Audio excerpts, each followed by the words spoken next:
Welcome to my Asshole Podcast. Let's get into it.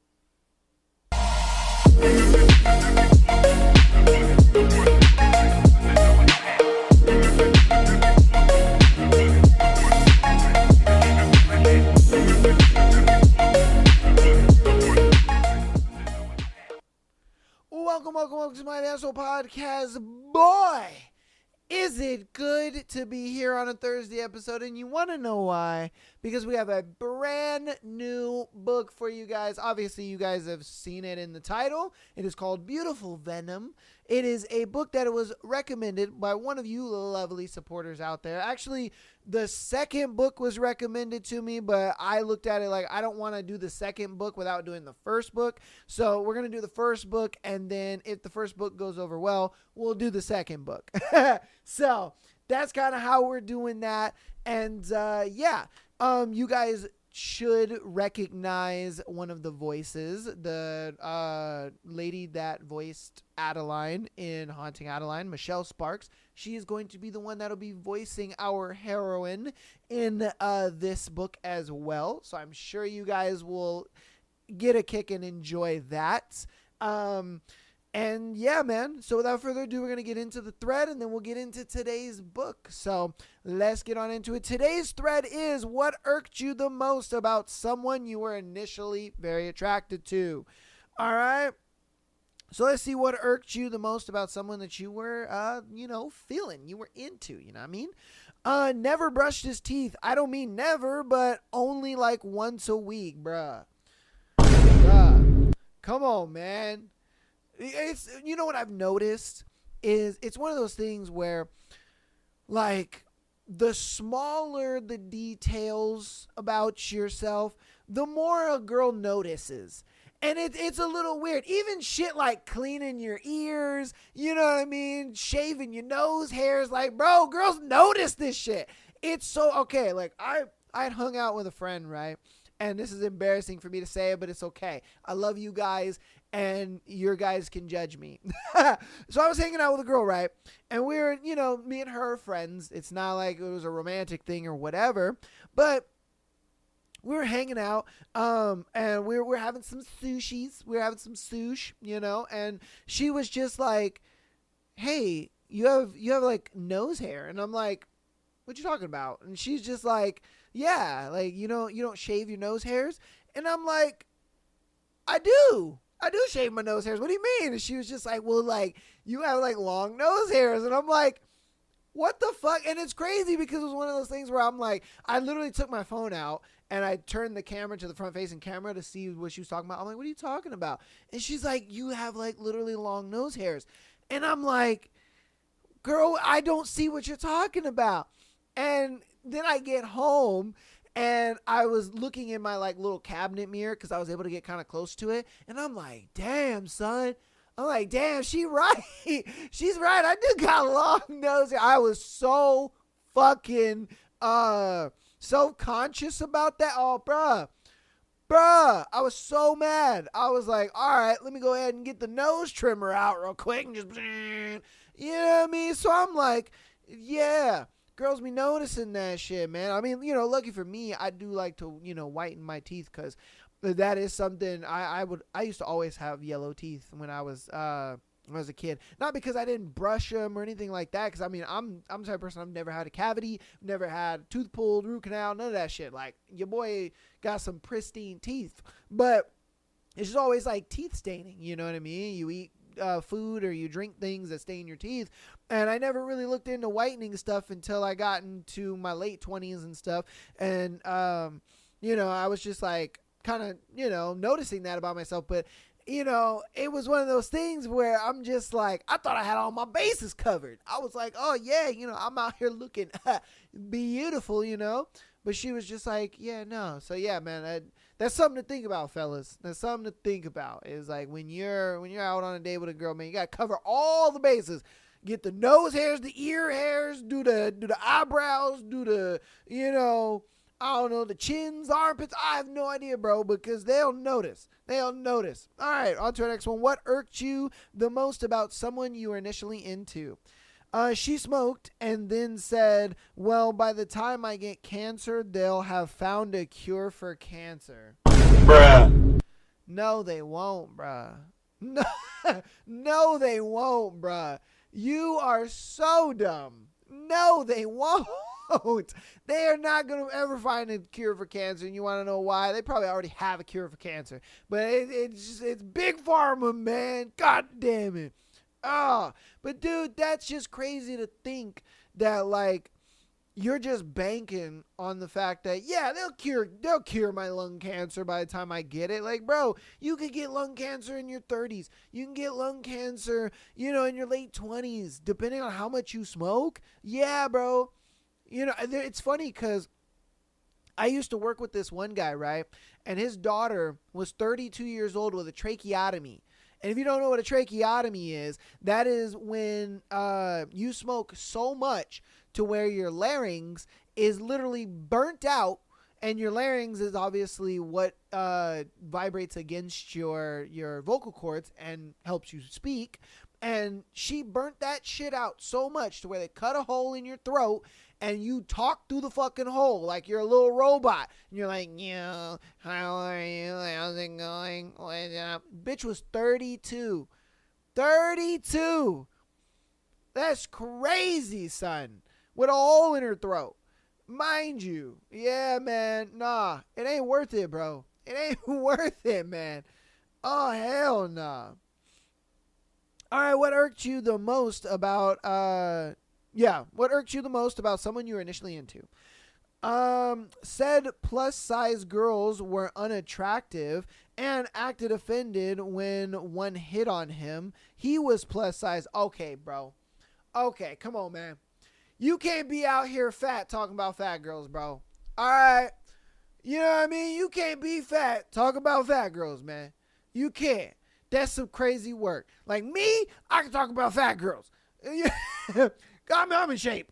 But you can't be fat talking about, that's like the what is that? The kettle calling the pot black. Like, bro, come on, man. Or the pot calling the kettle black. However you say that. Y'all probably like, this dumb motherfucker. But yes, that like, come on, man. That's some crazy shit. I can't stand when motherfuckers don't look in the mirror. You know what I mean? It surprises you so much. Like the gusto on some ugly motherfuckers. You're just like, how you got all this confidence? Who the fuck gave you all this confidence? Because you're ugly as shit. How you ugly as shit and you got all this confidence? What the fuck wrong with you, man? That should be crazy as hell to me. I will never understand that. How the ugliest motherfuckers will have the biggest egos and the most confidence. You like, what? Do you know where you are? You know what you look like? Have you seen yourself in the mirror, man? Crazy work, bro. Oh, man. All right, what irked you the most about someone you were initially into? The unsolicited dick pic. Oh, Bruh. Why? It's one of those things where it's like you had her. You had her in the bag. She was already interested in you. You didn't have to send the dick pic, bro. She already liked you. Oh, talk about a fumble of the century. How in the hell you gonna sit there and fumble that hard? She likes you. It's one of those moments where, like, your homie comes and tells you and you're like, oh yeah, Susie likes you. All you gotta do is ask her out. And the nigga don't ask her out. Oh my Lord, I can't stand when dudes be doing that. My best friend Alex is that type of nigga, man. I swear to God. Obviously this was a long ass time ago. This was probably like over 10 years ago. There was a girl that was all over him. I'm talking about, she was straddled in his lap, making out with him, and mind you, this wasn't me. It wasn't like one of our homies or nothing. No, this was her best friend. She said, hey, she likes you. All you gotta do is ask her to be your girlfriend or ask her out on a date, whatever it may be. This nigga, mind you, she is straddled. All right, I'm talking thighs on hips.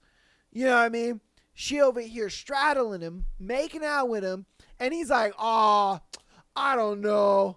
I don't know if she like me." I'm like, Bruh. nigga, nigga, are you for real with me right now? Are you for real? She is straddling you, making out with you, and you don't know she likes you? Nigga, I'm telling you, it's ridiculous. And that's exactly what this guy did. He just did it with a dick pic. You know what I mean? He just did it with dick. Stupid, bro. Stupid. Send her a dick pic when she's your girlfriend. She'll love that. You know what I mean? Come on, man. Or at least she's be like, just kidding. And that wasn't my penis. You know? What irked you the most about someone that you were into? I'd shower, shave, put lotion and cologne on, make sure my clothes were clean, and drive far to see him, and he'd look like he just got out of bed. Aw, bruh. Come on, man. Honestly, for me, I won't lie to you. Like, when you're dating a girl and she's about to come over to your house, I make and I mean everything, smell nice. And I like to look good. You know what I mean? Even if we just gonna be in the house, even we just gonna fuck or whatever, like, I still be looking nice. I don't get dudes that just are like, fuck it, I'm gonna just, shorts and t-shirt it up and how I smell is how I smell. I'm like, that's crazy work, man. You know what I mean? Like, that is just the weirdest shit ever, if I'm being real with you. I don't get why dudes do that. That's some crazy, because, like, for me, I understand how much effort it takes, you know what I mean, for a girl to get ready, do her hair, you know what I mean, shave, cocoa butter up, all that shit. I get it. I get it, man. And, like, the least you can do, because for a dude, it's easy, bro. Go shower, put some clean drawers on, and put a nice shirt on and some jeans, bro. And you're chilling. It's easy for you. You're good. Like, bro, you ain't got to do anything more than that. And I get why she mad. She just like, nigga, that's all you had to do. Because women innately understand that. They look at it like, I know it doesn't take much for you to get ready. You could literally shower, throw some clean drawers on, a nice shirt and some jeans, and I would be happy with that. You know what I mean? I like to take it a little further. I like the little spritz and, I like to spray shit and stuff. So that way when she walk around, she just smells me constantly. She's like, ooh, oh, yeah. You know what I mean? Yeah. Crazy work. Motherfuckers out here fumbling the bag over not taking a shower and washing their ass. All right, what irked you the most about someone that you were into? When the charm wore off and I realized they didn't listen, only waited for their turn to talk. Bro, those people are annoying. Oh my God. It's one of those things where they'll ask you a question. They'll be like, oh, how was your day? And you're like, oh yeah, my day was, this, that, and the third. And then all of a sudden, they won't ask you any follow-up questions of what you just said. They will just instantly go off on some other thing. Oh, so like I made this pasta yesterday, and you're like, huh? What?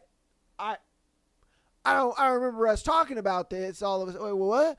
Because when you think of a conversation, okay, for my normal people out there, we think of a conversation. Oh, hi, how was your day? Oh, I did this, and that. Oh, okay, you would ask something relevant to what they did. You'd be like, oh, why'd you do that? Or what happened to when you did that? Or whatever the case may be. You're asking a follow-up question regarding something that they mentioned in response to you asking, how was your day? But if they just go off on some random ass tangent about something else, it's like, nigga, were you even listening, or were you just kind of, or they'll sit there and they'll be yeah. They'll be that type of person. Yeah. Yeah. And you're like, bro, and that's how the awkward silence starts. Because, like, what are you going to say to a motherfucker that's just sitting there? Yeah. You know what I mean? Like, what are you going to say to that? Bro, those kind of people they irk my soul. Oh, those kind of women irk my soul. I ain't going to lie to you. Now, a lot of dudes, I'm sure, do that dumb shit. Because dudes don't listen for shit. But when in the rare times when women do that, oh my God, that irks my soul, bruh. They'll just be like, yeah, yeah. And then it's just quiet. I'm like, no? Okay. All right then. Fuck me. You know what I mean? Like, whatever is what it is. Like, bro, I can't stand that, man. It's like a conversation is between two people, not just one person talking to themselves. Man. What irked you the most about someone that you were into? They became extremely distant when I showed them I cared for them. Yeah. Yeah. And then it's one of those things like once you pull away, then they start, showing, showing that they care and shit like that. I hate that, man. That happens to me so many times. It's stupid. I'll sit there and, I'll be interested in a girl, whatever, and we'll be doing our thing, and I'll show that I have interest, whether it's, starting conversations, keeping conversations going, talking to her, setting up plans, hanging out, stuff like that. And then I just get the vibe. I'm like, oh, you just don't seem like you're into me. It is what it is. I'm not every girl's cup of tea. It's cool. I decide to move on, and all of a sudden, she just decides, oh, wait, hold on. I want to, let's do this. Oh, let's hang out. Oh, my God. Starting conversation. I'm like, bitch, you never text me first. It's 5 a.m. What are you talking about? You over here 5 a.m. and you out here texting me good morning and shit. Bitch, please. What? Good morning. I digress. But I'm just saying, I hate that so much. It's like that situation where, you're into them, but they're not into you. And then once you're not into them, then they're into you. I can't stand that. And I know you guys have gone through some shit like that. And I know there are people, right now, in their cars or in their homes or wherever you're listening to this. And you're just like, dog, she just wasn't that into you. And obviously she came back because, she don't want to lose the attention and all that. I get that. I do. But I ain't going to lie to you. There were some times where I would sit there, you know what I mean? I'd put in the effort for a girl, and then I realized, she ain't into me, pull away, and then all of a sudden she's doing her thing, and I'm thinking, what? We working out now? This is working? This is what we doing? You know what I mean?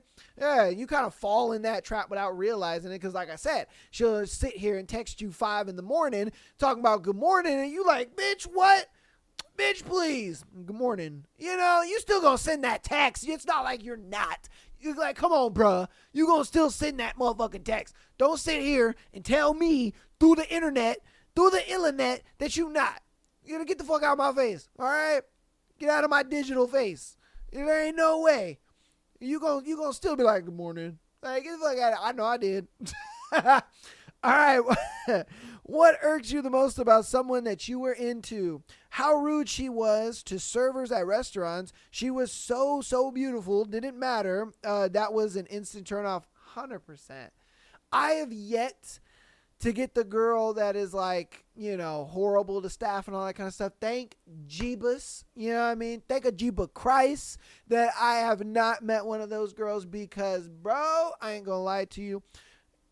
I've seen those kind of girls. They're insufferable. Insufferable. And then on top of that, you're just embarrassed. I've seen a lot of guys do that. I remember there was one time this wasn't in high school, this was in college, but I was on a double date. You know what I mean? And I got set up on this double date. It was what it was. I was kind of pretty much, me and my date, we were on a blind date while they kind of knew each other. But it was a thing where he wanted to get with this girl, and she would only go on the date if her friend would go, and that he brings a friend, this and that. So I was doing the homie a solid, but she was cute, and I was like, oh, that's cool.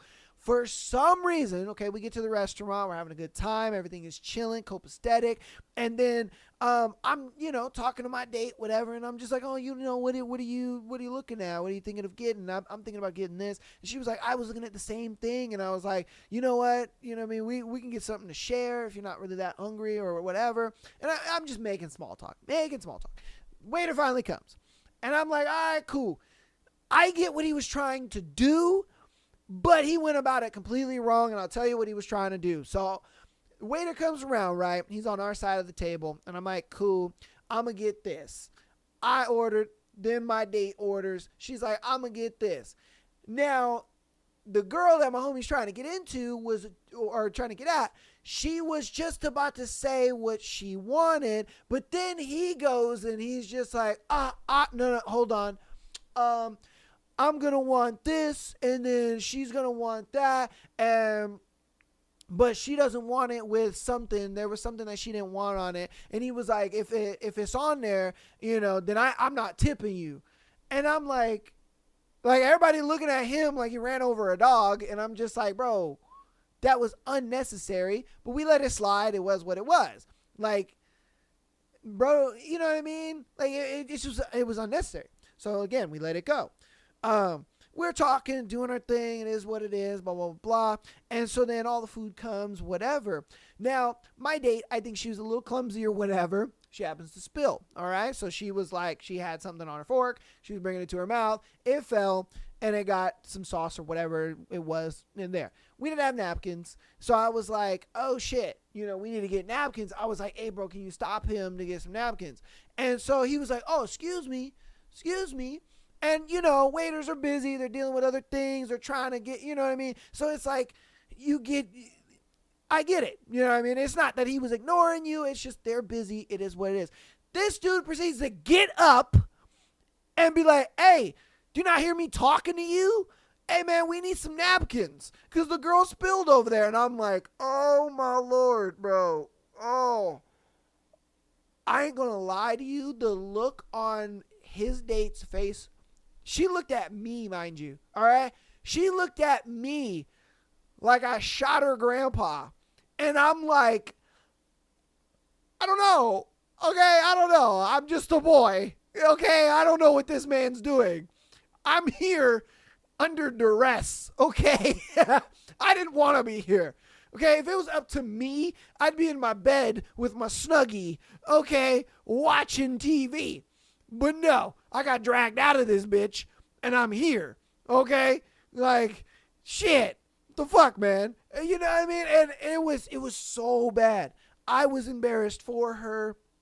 It was all bad. Like I said, I've never experienced, a woman being rude to the waiter and stuff like that, but I have experienced a dude being rude, and I get it, man. That shit is embarrassing. To have a motherfucker get out his chair and be like, hey, you not hear me? I'm talking to you. Da, da, da. Like, it was already weird and awkward because he tried to order for her. And like I said, I get what you were trying to do, but she was already kind of like in mid-order. Now, if it was a thing where the waiter went to like me and then it went to him and then he ordered for her like that, okay. But you like cut her off. And then you ordered your shit first, and then you ordered hers, and it was already a little weird. And then you go and do that. Yeah, needless to say, I had to drive both of them home because she didn't want to be in the car with him. So I was like, eh. And he was hot about that. I ain't gonna lie to you. He was hot about that. I was like, shit, man. I'm like, dude, it's not hard to just be a cordial, understanding person in society. Like, my guy. Jesus, man, thank you for coming to my TED Talk. You know what I mean? Jeez. All right. Okay. Oh, shit. Hold on. Oh, no. I lost my spot. Okay. Well, I found my spot. All right. We're Gucci. We're Gucci, fam. Tell them. Okay. What irked you the most about someone you were into? He was performative. Lots of talking about great dreams and ideal, but acted on none of them. Yeah. I have said this so many times that women don't care about what you have to say. They care about what you have. All right? And I give this example all the time because the motherfuckers be giving me this example all the fucking time. They'll say, oh, yeah, I'm going to go to the gym and get in shape. Or, oh, I'm going to get a six-pack. Or I'm going to get muscles or something like that. Something to that degree. And, they think that shit is, like, attractive to chicks. And I'm like, unless you have the six-pack or you have the muscles, they don't care. Okay? She don't care. She don't give a shit. She's just like, cool, bro. get the fuck out my face. You know what I mean? It's like, bro, or even the type of guys that sit there and they're like, oh yeah, I'm going to start a business. You don't have a business. You're not doing the business. You know, like, come on, man. And you know, dudes for some reason wonder and they're like, what the hell? Like, what the heck? I thought she was going to be into me. And I'm like, because, dude, they don't care what you have to say. You know, and then you get these dudes that do have the stuff, and then they sit there and they think that the girl wants you to like flex it in their face and shit. And it's like, no. You gotta subtle flex, my guy. You know what I mean? Where you're just moving and she's just seeing it. You know, she's just seeing how you move, seeing how things, you know, you're just making shit pop up in her face, and you're just like, she's like, oh, he really lived like this. Oh, he really do this. You know what I mean? Like, bro, women don't give a shit what you gotta say. They want to see it. You know what I mean? And that's something dudes still just don't understand. It's crazy to me. And me, I'm more of a like really reserved kind of dude. So it's like, it takes a while for a girl to kind of see my lifestyle or see, you know, what I can do, if you will, or what I can bring to the table, in air quotations, as they say, because I'm a more reserved kind of guy. But it's one of those things that dudes that are a little more flashy and they are a little more out there and stuff like that. My thing, I'm like, bro, you just show her in subtle ways and subtle movements. Girls like that a lot better. Because they look at it like, ooh, you got it, but you ain't out here flaunting it and, you know what I mean, putting it in people's faces and shit. You know what I mean? Hey, they gonna do what they gonna do, man. It is what it is. They gonna do what they gonna do. But that's gonna go ahead and be that thread. Hope you guys enjoyed that thread. And I think that was more my story time than it was the thread. Sorry about that. My bad. You know what I mean? It's just, I run into a lot of situations when it came to this. So I was like, you know me, I love sharing with y'all. You know what I mean? We love it. We love it like that. But it's all good. We're going to hop through announcements. But if you guys have a situation where, you know, you were into somebody and they did something that irked you, definitely let me know down in the comments. All right. I'm going to shoot through announcements really quick and we're going to get into this brand new book. I'm excited. I know that you guys are. So let's get right on to it. So patreon.com/MyLastPodcast. Get an exclusive episode every single Friday, as well as being able to send in your scenario to be featured on the Tuesday and Sunday show. Audio listeners, thank you guys so much for all the support. I appreciate you guys so very much. You guys downloading the episodes and all that kind of stuff shows me you guys keep coming back every week, enjoying the content that we got over here, and I really do appreciate that. So thank you so much. Rate us 5 stars on your preferred platform. If you guys want to help out even more, go ahead and follow us on Instagram, TikTok, as well as subscribing on YouTube. All of that is for free, and it helps out a lot. Before we get into this episode, though, I do want to put a bit of a disclaimer. When we did Lights Out, Lights Out was not able to be uploaded on YouTube due to just copyright issues and stuff like that. But I was able to upload it on Spotify for everybody. And so if you are looking for the rest of Lights Out, it is all on Spotify. I do have a playlist down in the description for that as well. I will be making a playlist for Beautiful Venom. So if this episode gets cut short or anything like that, and the book is not uploaded on this episode, it will be on Spotify, okay? That is where you'll be able to find it. I'll make sure to have a playlist for it. I'll make sure to have links and all that kind of stuff. I'm only saying that because I know we had a big issue with Lights Out. I had to kind of move all those episodes over to Spotify and keep them exclusively over there. That really sucked. I hope I don't have to do that with this book, but that is, you know, something I have to deal with these books because, you know, they are copyrighted. They are written by people, you know what I mean? And I like to share them for you guys, but, you know, sometimes they don't like that. So, again, I'm just putting that disclaimer out there now so that way you guys know that if it's not uploaded on YouTube, it will be on Spotify.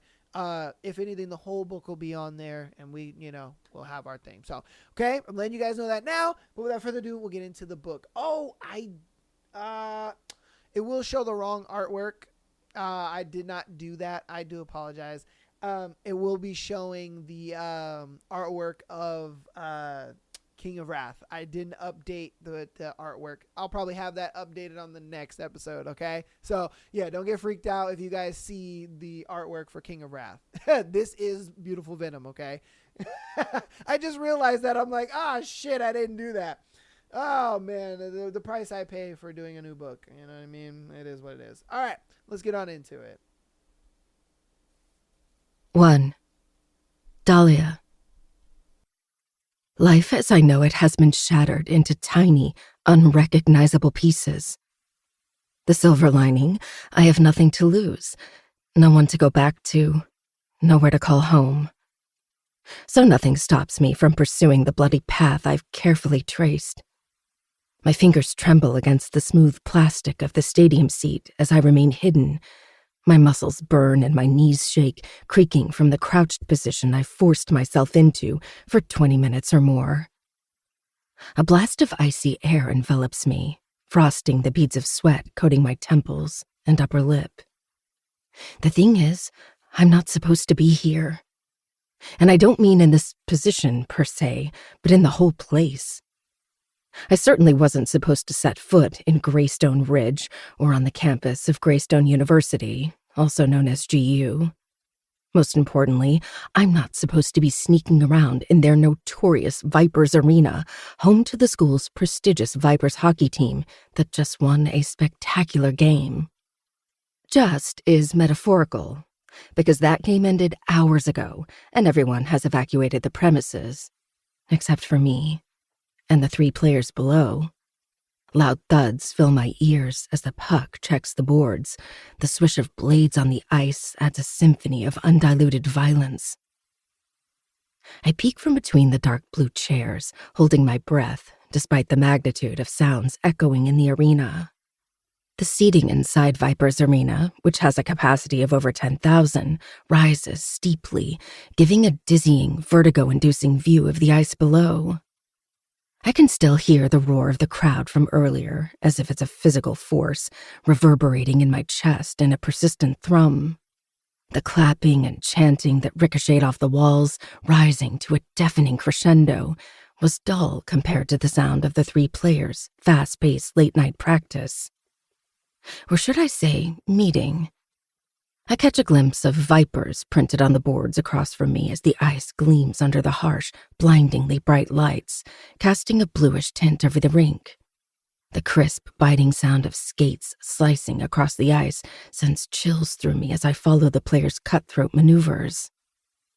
I've watched the Vipers dominate the arena countless times during my research, so I can recognize who has the puck without even checking their number.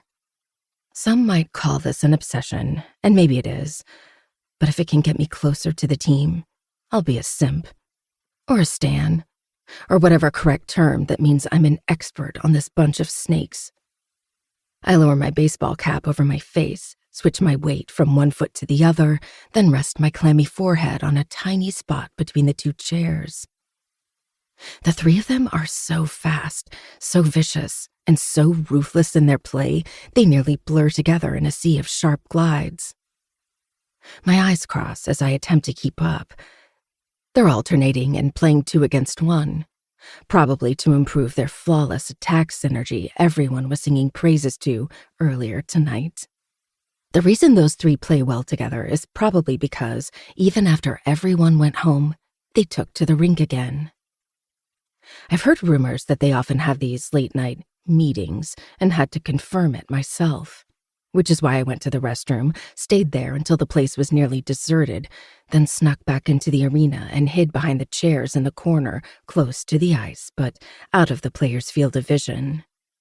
However, I had to be dead silent, because this place echoes even the slightest noise.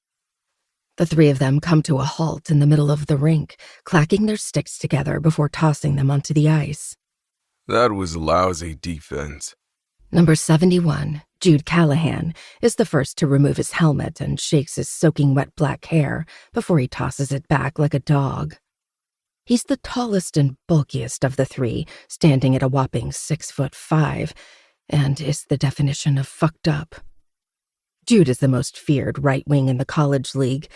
The rival team's offense thinks twice before getting into his zone, and the defenseman can't handle his sheer size and unhinged energy.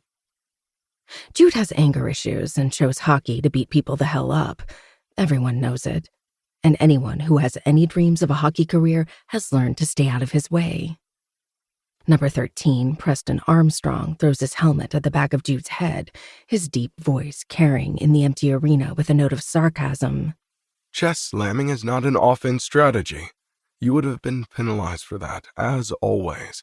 Don't be a liability. Preston is often labeled as the league's prince, probably because of his gorgeously attractive face, always styled sandy blonde hair, and Caribbean green eyes. Despite his sleek appearance and refined mannerisms, he's known to be the most vicious snake on and off the ice. His appearance is just another tool he uses to achieve his goals, whatever those are. In spite of my extensive research on Preston, I'm still in the dark about his true personality, and I doubt his teammates have a clue about what he's truly capable of. Unlike Jude, a notorious mass of muscles who acts with no regard for anyone, Preston is calmer and more calculated, yet exudes a somber undertone. Still, if I had to choose, I'd go with the latter. I can handle mind games, but Jude's brand of unhinged violence is hard to stomach. As if on cue, Jude slams his body against Preston's with so much power, they both crash into the boards with a loud thud. I hold in a gasp when Jude sits on top of Preston as if he's a chair. What was that, Dick? Preston's head bumps against the boards, and despite his lack of a helmet, I hear the echoing thump in my chest. They clutch each other by the collar, and Jude attempts to pick Preston up, probably to throw him across the rink, Neanderthal style. Preston, while not as bulky or as tall as Jude, is still 6'3" and manages to maneuver Jude's brute force and flip, then smash him against the ice before jamming an elbow to his throat. 13 wears a smile as he speaks close to 71's face. I said, you're a liability, Dick. Learn to control your animal strength. It's okay to look like one, but acting the part is too much, don't you think? I take it back. There's no way I can handle Preston. I can't tell if he'll release the huge guy underneath him or choke him to death while smiling. I nearly lose my footing and give away my position as Jude's face goes from red to blue in a matter of seconds.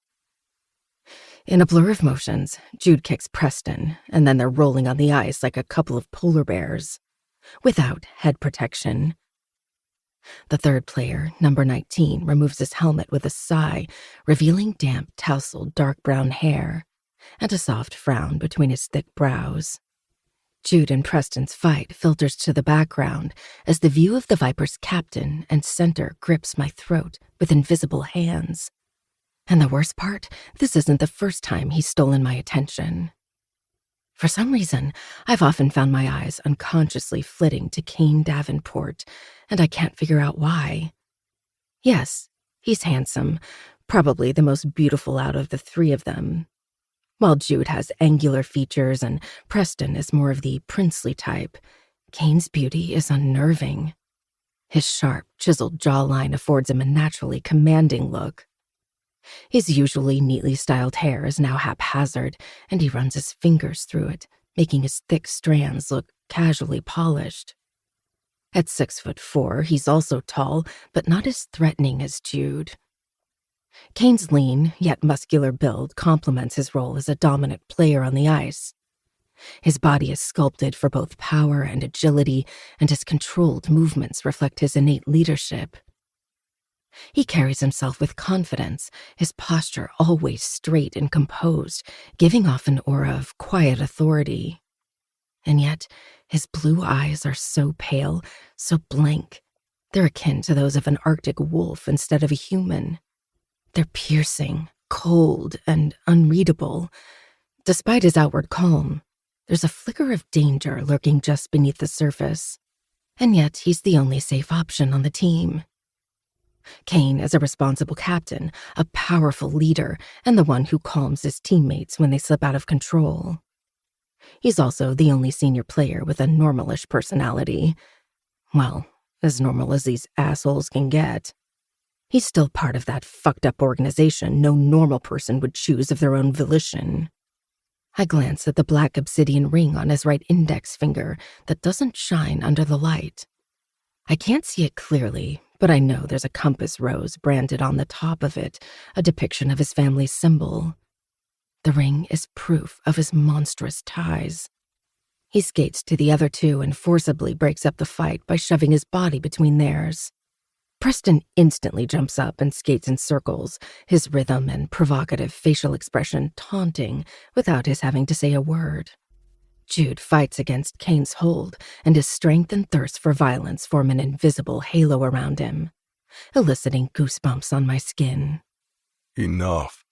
Kane pushes him, and while the movement looks relaxed, it actually isn't. There's no way he'd be able to shove away a bear-like man if that were the case. That's the thing about Kane.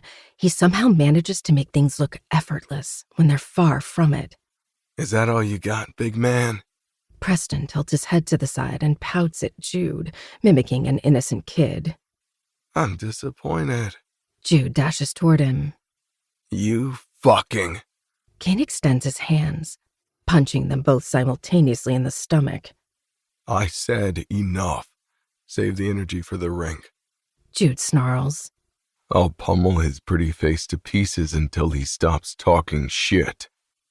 Ruining my face won't stop me from dragging your ass. Preston grins wide. It'll just show your inferiority complex. That jealous of my looks, peasant? Your looks. It's Jude's turn to mock laugh. Which looks? Sickly and disturbing? Said no one ever, but hey, I can find you a good plastic surgeon. Also a neurosurgeon, so we can fix your messed up personality. Only if your personality will undergo the same surgery. Blasphemy. I have a wonderful personality. Yours, however, revolves around mommy issues. Preston pouts. I'm going to fucking bury you. Jude charges, and Kane uses his body to absorb the shock and still gets pushed back. Prez. Kane stares at him. The energy shifts without his having to say anything else. Preston lifts his shoulder. What? It's fun to mess with him. Besides, he needs to be drained so he can sleep. Like a kid. The fuck you just say? Jude asks in a dark tone. See? Preston lifts his hands as if he's proving a point. Save the trash talk for the game. Kane tells him. Let me consider it. Preston taps his chin. I refuse. Kane sighs as if he was expecting the reply. Did you use that same antagonistic energy to get that player penalized? I suppose. Told him that his mom is letting his coach fuck her in all her loose holes, so that a mediocre player like him can be kept on the team. Sick bastard. No wonder he nearly killed you and was penalized for 5 minutes. Twice. Kane says in an unnervingly calm tone. You're effortlessly annoying. Preston grins. I know, right? That's not a compliment. Did she? Jude asks, seeming to have forgotten about his vow to kill Preston. Did she what? Let the coach fuck her in all her holes for her son? Jude asks in a cryptic tone. And Kane watches him closely, as if looking for something, though I can't pinpoint what. Dunno, probably. Who cares as long as the story served its purpose? Preston releases a sigh. People are so easy to mess with. It's getting boring. Jude removes his gloves and throws them at Preston's face. The latter scrunches his nose. Uncultured as always, Callahan. My gaze zeroes in on the black ring on Jude's index finger, similar to that of Kane's, though his is branded with his family symbol, a caduceus wrapped in thorny vines. Preston has one as well. His has the symbol of a sun and a crescent moon. They weren't wearing them during the game, probably due to regulations. They must have them on now because they're practicing on their own. Maybe they don't want to be seen without proof of their allegiance, or proof of their power in this place. People think Greystone Ridge is a sprawling, affluent town nestled in the U.S.'s northeast, where history and wealth blend seamlessly with modern ambition. The heart of the town's center offers a mix of upscale cafes, designer shops, and historical landmarks lining cobblestone streets. People also believe Greystone University, which is perched on the edge of the town, is a prestigious institution, known for producing both academic and athletic powerhouses. Its historical architecture has aged well, harmonizing with its surroundings. While it offers renowned programs in business, law, sciences, and sports medicine, its true pride lies in its hockey program, which has become a breeding ground for future NHL stars. The student body is a blend of wealthy legacy people like Kane, Jude, and Preston, and ambitious scholarship students drawn to Greystone for its connections and prestige, like me. What people don't know, however, is that beneath this shining exterior, the university hides a shadowy influence. Vencor, the secret society tied to its and the town's founding families. Power here is not just earned, but manipulated and handed down through generations. Every corner of this place whispers power for the elite families who shape the town. The Davenports, Callahans, Armstrongs, and Osborns live in a gated enclave called Ravenswood Hill on the outskirts, in the mist-filled forest that looms above the town. Behind heavy iron gates, their secluded mansions reflect a legacy of influence and control over the town. The roads leading to Ravenswood Hill are lined with towering oaks and hidden security systems, creating an air of exclusivity and mystery. The hill has always been off-limits to outsiders, which is why I have to approach these three at college instead. Or more like one.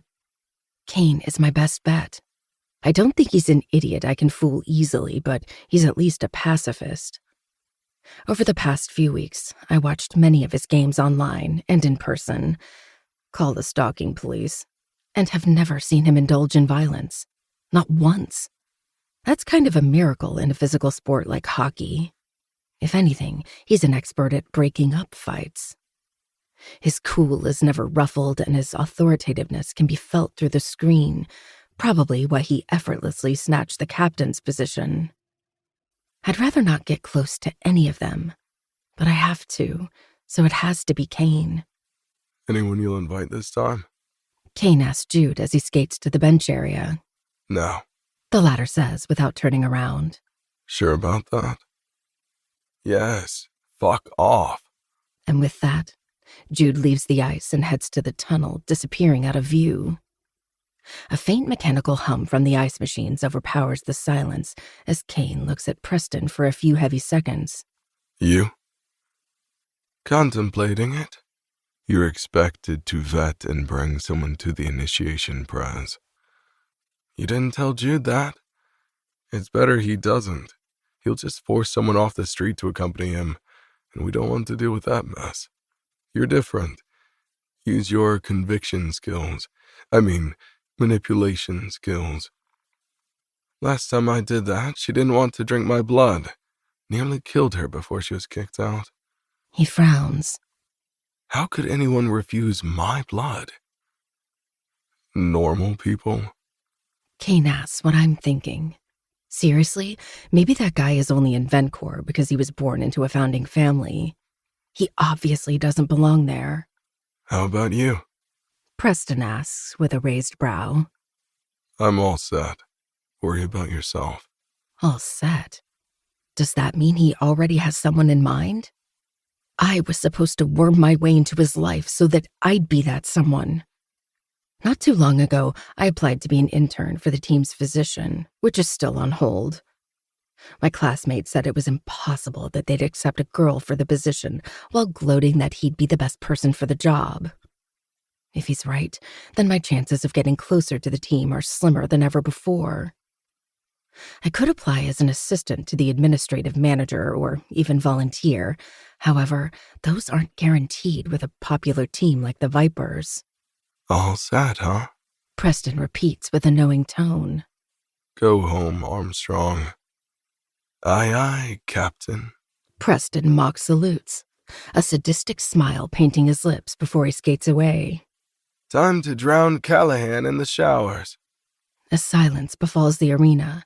Kane stands in the middle of the rink for a few seconds, then picks up the pucks they left lying around and stores them in the appropriate compartment. My legs hurt from the strain, and I know if I don't leave soon, I'll fall over and give my position away. I bite my lip and remain motionless. I'll leave after Kane does. There's no way I'd be able to sneak off while he's there. Stop being a goody two-shoes and go already. The sound of skates blends with the ice machines, and I get distracted with massaging my legs, so I don't notice that Kane has skated to my side of the stands. As I lift my gaze, he stops right opposite my hiding spot. Cold seeps into my bones, and the air becomes so crisp that it hurts to breathe.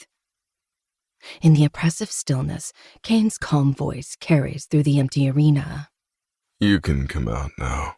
I hide further, hoping, no, praying that he's speaking to someone else who was brave or foolish enough to sneak into Viper's arena late at night. I know you're there. I suggest you show yourself while it's only me. I can't promise the others will be as understanding.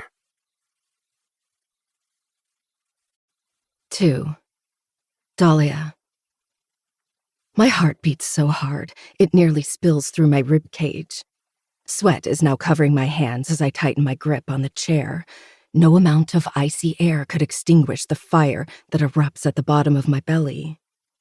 Kane's words echo in my chest instead of my head, and I stop breathing altogether. Yes, I intended to meet him officially, but not like this. I was working on multiple plans to make it natural and believable. Catching me in one of my snooping sessions is neither of the above. Maybe if I make a run for it, I'll be able to get out of here. Am I that scary? I promise I don't bite. The note of amusement in his tone breaks the flow of my thoughts. God, why the hell does this man's deep, gravelly voice sound like it's out of my darkest, most delicious dreams? He sounds relaxed, inviting even. Maybe it's because of that, or the fact that my legs are done carrying me, but I choose to seize the opportunity. The probability of having another one-on-one encounter with the Kane Davenport is slim to none. He's always surrounded by people. All the time, everywhere, anywhere. He's the magnetic field people find themselves pulled toward. I'm the people. People are me. With a sharp exhale, I slowly stand. My knees burn and my legs feel numb. In a swift movement, I remove my baseball cap and pat my hair into submission until the long, wavy brown strands smoothly settle beneath my breasts. My sister Violet told me first impressions matter the most, and I hate that I'm not dolled up for the meeting I've been planning for weeks. But I did put some makeup on earlier tonight, and I'm wearing flattering jeans that mold to my curves, and a beige top that contrasts nicely against my deep olive-toned skin. Sure, I could look better, but I can also work with this. This will either make or break my plan. After sucking in a deep breath, I look down, and I'd almost forgotten how effortlessly gorgeous Kane is. Almost. He leans against the boards, arms crossed, stick hanging from his hand, looking both unsettling and nonchalant. The opposing impressions he gives off are jarring, and force goosebumps to surface on my skin. The dark blue hockey gear adds a sense of foreboding to his already intimidating physique. Despite a few rows of seats separating us and my average height of 5'6", he still looks intimidatingly tall. A slight smile touches his full lips. There you are. That wasn't so hard now, was it? Hi. Shit. I don't sound weak. Ever. What on earth is wrong with me? Calm down, for God's sake. Hello. His smile remains the same, exuding politeness. It's even welcoming. May I ask what you're doing here at this hour? I stayed behind after the game. I could tell. Why? I'm a fan. I blurt the first thing that jumps into my head. Why the hell didn't I think of that before? Actually, I did, fleetingly, but I figured the Vipers already had too many fans throwing themselves at the team members at every opportunity, so that wouldn't have made me stand out from the crowd. But now that we're alone, it might. I see.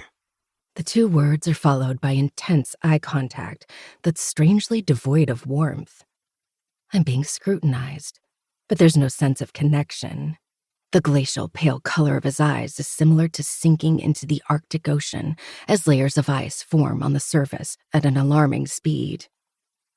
This must be what it feels like to be iced alive. I shake the image from my head. This is Kane, not Preston, or God forbid, the wild card Jude. He's my best and only option. Yeah, I continue in a more confident tone. I'm a new fan. I didn't know much about hockey before, but I'm learning more because of the team. Go Vipers! I'm happy we could lure you into the game. His words sound calm, like an undisturbed ocean. Right. That's the vibe Kane has always given. Deep, controlled, and reliable, an ocean in all its glory. You did me the greatest favor. I smile wide. I've always heard I have a beautiful smile, and I don't mind using it to my advantage. Beggars can't be choosers, and I'm definitely a beggar in this situation. Who's your favorite player on the team? You, I say with no hesitation. Are you sure you're not saying that just because I'm here? If Callahan shows up, you'll switch, won't you? Callahan is too aggressive and violent in his play. I don't find that entertaining. Most hockey fans do. Not me. I prefer your tactical prowess and your seamless ability to lead both in offense and defense. I'm flattered. Thank you. His voice remains the same. Unaffected, cool. He certainly doesn't sound flattered, or maybe he's been praised so many times before that his responses have become mechanical. No, thank you for taking the time to talk to me. It's hard to run into you on campus, so this means so much to me. Gag. I'm not used to praising strangers this extensively. I'm starting to cringe. Anything for a fan. If you want an autograph, all you have to do is come closer. I truly don't bite. That's when I realize I'm still nestled behind the row of plastic seats, gripping one of them so tightly that my fingers hurt. I release it and slowly take the steps down. The entire way, Kane's gaze is pinned on me. It's not threatening per se, but it's intense, like when he's reading his opponents on the ice. That should feel like a compliment, but I've watched this man crush so many of his rivals, the attention shoots a wave of unease through me. I stop in front of him, and he stands to his full height. I'm not sure whether the gesture is meant to intimidate me, but I might have underestimated how tall he actually is. Add the skates, and he's downright towering over me. Up close, his jaw is sharper, his skin smooth except for some stubble, and his eyes are paler, much colder, slightly disturbing even. He carries himself effortlessly with complete and utter ease. I'm actually envious. How can someone be so self-confident, so self-sufficient? Can I take a rain check on the autograph? I say to murder the invisible tension. I don't have a pen or paper. How about a picture then? That would be amazing. I fumble in my back pocket and retrieve my phone, then click on the camera. Due to the height difference, I can't get a good angle. May I? He asks, after watching me struggle for a few seconds. I hand him the phone with an apologetic smile and lean closer so he can take the picture. A whiff of wood smoke and the faintest trace of musk flood my senses. The scent is so masculine, my head turns and heat creeps up my neck. I've always found men who smell nice attractive. I forget to smile a few times as he snaps some successive pictures. As he hands me the phone, I stare at his black ring for a beat too long and hope my inner disgust doesn't make an appearance on my face. Now, why don't you tell me the real reason you're here, Dahlia Thorne? My fingers pause on the phone as he clutches the other end. He doesn't release it when his eyes meet mine. His expression hasn't changed, but a dark undercurrent has overshadowed his polite manners. How do you know my name? I whisper. You applied for an intern position on the medical team, no? The resume had your picture and name on it. And you go through every application? As the team captain, yes, I do. No one gets close to the Vipers without my knowledge. He pauses and lets my phone go. Or approval. I knew that. I knew it, which is why getting close to the others would have been fruitless, not to mention dangerous. No matter who I targeted, I would have gotten Kane's attention anyway, which is why I went for him from the beginning. How do you know I want to get close? I ask, not bothering to deny his words. Kane is smart, and trying to deflect would only backfire. Aside from applying to be part of the medical team, you've been asking around about administrative positions and trying to befriend those close to the team members. He found out about all that? How? I stare at his ring. Vencor. Of course, as a member, he knows this place inside out. Maybe I underestimated just how intricately they're woven into the universities and the team's fabric. Have I made you suspicious of me? I smile, deliberately making it appear awkward, sheepish even. I wouldn't call it suspicion. Curiosity is more accurate. I swallow the saliva stuck in my throat. What are you curious about? Your motive. I can't be a fan? You can, but your actions don't reflect your claim. How so? First, you're not wearing any of our jerseys, and while that's normal for an occasional viewer, it's bizarre for a fan. Second, you said you only got into hockey recently, and yet you seem to know about my and Callahan's playstyle, as if you've been studying it instead of watching the game for fun. Lastly, if you were a fan, you would have jumped at the opportunity of getting a picture with me, Armstrong, and Callahan. But you are dead set on hiding and eavesdropping. So that tells me you have an agenda. That agenda is less related to the team and has more to do with my ring, because you've stolen at least 3 peeks at it since the start of this conversation. Damn. He's good. He's so good, I'm speechless. The way he delivered his analysis in tranquil, precise words is both impressive and nerve-wracking. Just how far has he read into me? And is it even safe to get entangled with him? He's frighteningly perceptive and a master at recognizing and linking patterns. It's fascinating on the rink, but lethal in real life. Kane raises his hand, showcasing his index finger. Do you know the meaning behind this ring? Everyone in town does, I say in a small voice. Correct, but probably not as well as you do. In reality, only a few have deciphered the actual meaning. I don't know what you're talking about. No, don't play dumb. It insults both of our intelligence. What do you want me to say? I whisper, feeling trapped between his claws without his even having to touch me. What does this ring mean, Dahlia? I don't know. We're done here. He spins around and starts skating away.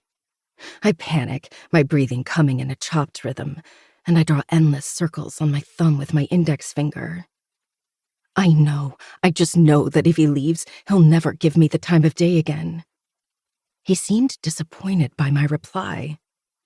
He was fully aware I was lying, and instead of calling me out, he just chose to put an end to the conversation. Wait! It means you're a senior Vencor member. He comes to a halt a small distance away and slowly turns around. His expression is its usual brand of calm and distant. What other ranks exist? Trial, member, senior, and founder. I say slowly, revealing I'm more entrenched than anyone should be. I've completely put my cards on the table now, and it's his decision whether to flip them over or let me play. I could have lied and denied it, but Kane proved he has zero tolerance for bullshit. The low timbre of his voice fills the air. And how did a college student such as myself get a very high senior position? Because you are I am. biologically related to a founding family. True and false. I went through the ranks like everyone else. I just started early. Oh, I didn't know that. I thought he, Jude, and Preston had gotten access solely because of familial ties.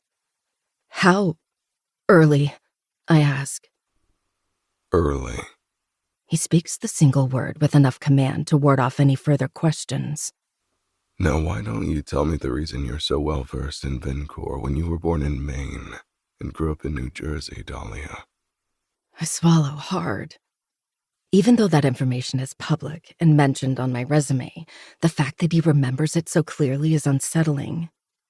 You know I'm on a scholarship, right? I start in a composed tone. Yes, and? If you've done your research, then you must know I receive grants. I was born to a poor fisherman and seamstress in a little coastal town in Maine, but I don't remember much of that life, because my parents died when I was 6. But I do recall that Mom fixed the same dress at least 5 or 6 times instead of getting me a new one. I remember never having enough food to quiet the hunger in my stomach. The situation didn't change when I was thrown into the system and moved from one abusive home to another. Kids like us don't get nice things. Some of us become druggies, others sell their bodies, and many die in freak accidents. Nobody cares about the nameless corpse by the side of the road. We're just statistics that feed the machine. The few who make it, like me, are still treated like outsiders and discriminated against, no matter how book-smart or street-smart we learn to become. I pause, largely because of the lump that's obstructing my throat. I didn't mean to get personal, but I have a feeling anything less than the truth will not move Kane in the slightest. For that matter, he might look down on me if I lie. He was certainly ready to axe the conversation when I attempted it.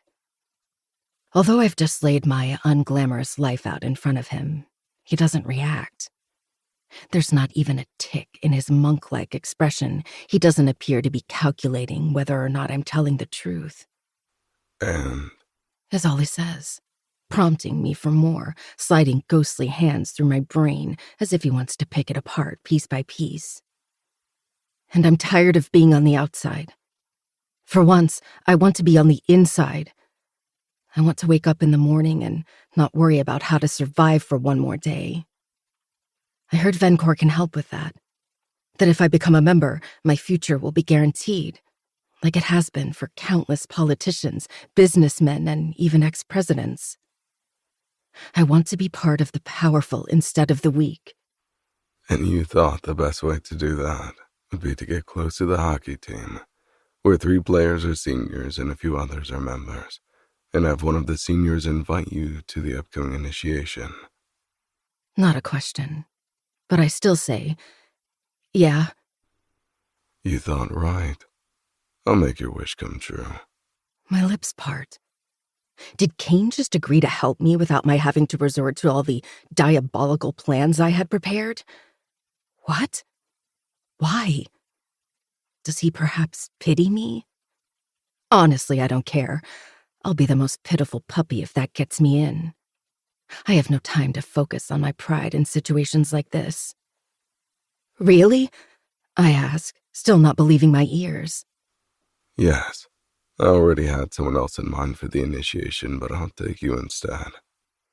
A shiver goes through me when he says, I'll take you instead.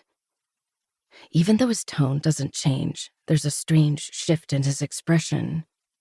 A smile curves his lips, and I stop and stare. Am I supposed to find him this gorgeous?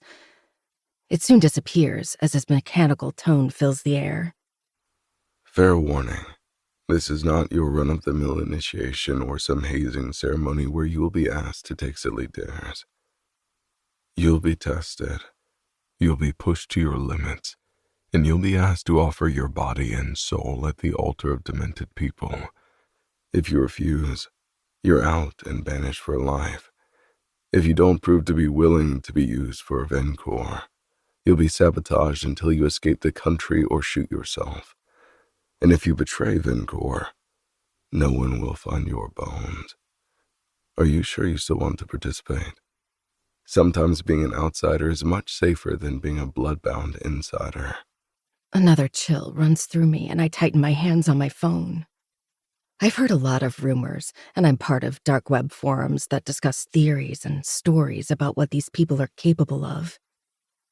Kane's words, said in a neutral newscaster voice, shouldn't shake me, but they do. If I'd heard this a year ago, I would have turned around and left. But now I have nothing to lose. And if I must use my life to avenge my sister, so be it. So I say in a resolved, dead voice, I'm sure. Kane watches me, neither surprised nor approving. If you change your mind before you're accepted, say a word only the two of us know and I'll make it stop, no matter what it is. Let's go with Red. I nod. Why are you helping me? He taps my cheek with his index finger, on which he's wearing the ring. The cold metal sends a chill through me, but that's nothing compared to the electrifying fire that spreads down my belly as his skin touches mine. I'm curious if you'll last and how far you'll go, my fake fan. His smile drops as he pats my cheek one final time. Don't disappoint me.